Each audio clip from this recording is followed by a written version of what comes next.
जय श्री राम सभी भक्तों को, जय माता की। फिर एक नई वीडियो के साथ आप सबके सामने हाजिर हो गए हैं। और आज की जो हमारी वीडियो है इसमें आप बताइए कि जैसे कि शारीरिक रोग हो जाते हैं, चर्म रोग हो रहा है या कोई मतलब जैसे कि सफ़ेद दाग पड़ जाते हैं या स्किन में जो है एलर्जी रहती है, खारिश रहती है, शरीर ऐसा लगता है जैसे कि मतलब शरीर में कोई ना कोई बीमारी, रोग जो है, फोड़े फुंसियाँ होते ही रहते हैं। तो ये क्या बीमारियां ख़त्म नहीं हो सकती हैं? अगर हो सकती हैं तो क्या ऐसा करें? कैसे बालाजी की पूजा करें, हनुमान जी की पूजा करें, या कुछ ऐसा बताइए जिससे ये शारीरिक बीमारियां जो हैं छूमंतर हो जाएं और हम भी निरोगी काया के अधिपति बन सकें। तो हमारे साथ अंत तक बने रहिए, तभी आपको सारी वीडियो समझ में आती है। अगर वीडियो अच्छी लगती है तो लाइक करें, शेयर करें, कमेंट करें। और अगर आप हमारे चैनल पर पहली बार ही देख रहे हैं तो चैनल को भी ज़रूर सब्सक्राइब करें। साथ में बेल आइकन है उसको प्रेस करें ताकि आने वाली हर एक वीडियो की नोटिफिकेशन सबसे पहले ही आपके फ़ोन में पहुंच जाए। चलिए शुरू करते हैं आज की वीडियो। जय श्री राम। जय श्री राम। जय श्री बालाजी महाराज बाबा की असीम कृपा सदैव आपके परिवार पर बनी रहे और मेरी माई जगत जननी माँ भवानी अम्ब की कृपा आपके घर में अन्नपूर्णा रूप में वास करे। शरीर है तो उसमें बहुत सी प्रकार की बीमारियां भी उत्पन्न होती हैं, क्योंकि शरीर काया है, भगवान की निर्मित है। क्योंकि इसमें हमारा अधिकार तो है ही नहीं, हमारा अधिकार सिर्फ ओनली कर्म में है। हमें अपने कर्म करने चाहिए, हमारे कर्म के अनुसार ही हमें जो बीमारियां, रोग, दोष, किसी भी प्रकार का जो शरीर की पीड़ा होती है वो हमारे कर्मों के अनुसार ही होती है। लेकिन जिन कर्मों को हम जानते नहीं, जिन कर्मों को हम पहचानते नहीं, उसके बावजूद भी अगर हमारे शरीर में इस प्रकार की बीमारियां उत्पन्न हो रही है तो उससे क्या लड़ा जा सकता है, ये मैं आज आपको बताऊंगा कि इसे आज आप इस चीज़ को जड़ से ख़त्म कर सकते हो। किस प्रकार से? क्योंकि जिन कर्मों को हम जानते ही नहीं है, अज्ञानतावश, भूलवश हमारे द्वारा कोई ऐसे कर्म हो जाते हैं।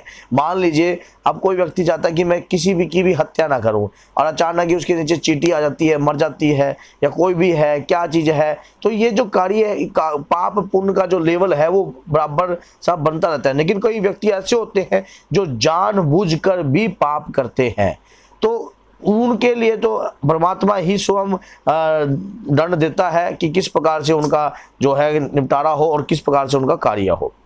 अब आपने करना क्या है? अगर आपके शरीर पर कोई बीमारी है या कोई चर्म रोग है, ब्लड से रिलेटेड बीमारी है, या कोई किसी भी प्रकार से रिलेटेड बीमारी आपके शरीर पर है, तो मैं आपको आज बताऊंगा एक ही रामबाण इलाज।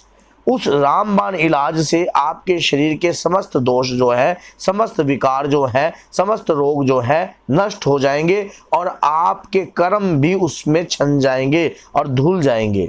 ऐसा भी क्या हो सकता है जिससे कर्म भी धोए जा सकते हो? तो मैं आपको बताता हूं कि आपने सिर्फ एक ही काम करना है। आपने एक मंत्र का नाम है, उस मंत्र में आप रोज पढ़ते हो, डेली हनुमान चालीसा पढ़ते हो कि नासे रोग हरे सब पीरा जपत निरंतर हनुमत बीरा। नासे रोग हरे सब पीरा जपत निरंतर हनुमत बीरा। मैंने ये बोल दिया, ये काम करता है। हनुमान चालीसा में जो 40 दोहे हैं, जो 40 चौपाइयाँ हैं, गोस्वामी तुलसीदास जी द्वारा रचित है। गोस्वामी तुलसीदास जी ने हनुमान जी के स्वयं दर्शन किए हैं। वो एक सिद्ध पुरुष है।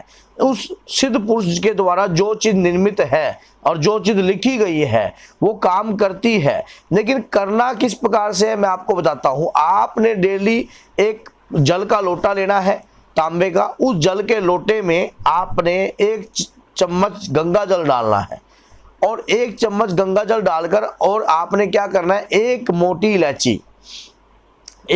इलायची अपने ऊपर से 7 बार वार कर आपने उबालनी है पानी में उबाल जाएगी तो उसका तो थोड़ा सा पानी आपने अपने, जैसे कि उसको चाहे एक इलायची का आप 3 दिन चला सकते हो पानी, तो उसका क्या है, थोड़ा सा अर्क जो है उस जल के लोटे में रखना है।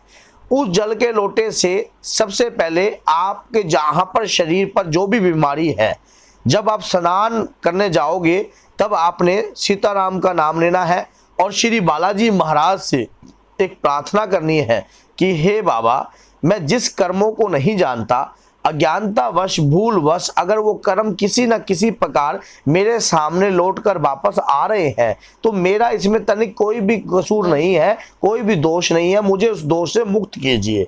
मैं अपनी सभी अपराधों की क्षमा मांगता हूँ। मेरे रोग दोष बीमारियों को नष्ट कीजिए। अगर मेरे द्वारा, एक बात ये भी होती है, कई बारी कुल देवी का भी दोष होता है, कई बारी पितृदेव का भी दोष होता है, कई बारी मातृ दोष, पितृ दोष, गुरु दोष। तो इस प्रकार के जो दोष होते हैं ये कहीं ना कहीं लगे होते हैं हमारे जीवन में। आपने समस्त दोषों का निवारण के लिए पाठ करना है कि मैं अगर कोई ऐसा है तो स्वप्न में मुझे उसका आभास भी करवाई जाए। तो इस प्रकार से आपने लेना है। उसके दौरान आपने सबसे पहले पान करना है जय सीताराम। सीताराम लेकर आपने सिर पर पान करना है। फिर उस जल को आपने जिस जगह आपके एलर्जी है, कोई ऐसा बीमारी है, कोई शरीर पर ऐसे मान लो बहुत ज़्यादा फोड़ा फुंसी हो गए हैं, दाग हो गए हैं, कुछ भी ऐसा हो गया है तो उस जगह पे आपने लगाना है। और फिर उस जल को आपने इस काग पे, जो आपका यहाँ काग होता है, कच्चा होता है बचपन से, इसको स्मरण शक्ति को जागृत करने के लिए, इस सुदर्शन को खोलने के लिए आपने सबसे पहले यहीं पर डालना है ओम सीताराम का नाम लेकर। और फिर बोलना है नासे रोग हरे सब पीरा जपत निरंतन हनुमत बीरा, नासे रोग हरे सब पीरा जपत निरंतन हनुमत बीरा। यकीन मानिए, जब किसी कार्य के अंदर श्रद्धा प्रवेश कर जाती है तो वो अमृत तुल्य हो जाता है। जब उस अमृत तुल्य का आप डेली पान करने लग जाओगे, डेली याद करने लग जाओगे, रोज करने लग जाओगे तो आपके ऊपर 101% कृपा होने लग जाएगी। क्योंकि तुलसीदास जी को, जो वाल्मीकि जी हैं, उन्होंने रामायण लिखी थी, आपको पता है संस्कृत के अंदर। उन्हें राम नाम बोलना नहीं आता था तो उन्होंने मरा मरा मरा मरा मरा मरा मरा मरा मरा करते करते करते करते राम नाम उनके मुख से निकलने लग गया। तो आप सोच के देखो, वो उल्टा बोलते बोलते सीधा कब में हो गया पता नहीं लगा।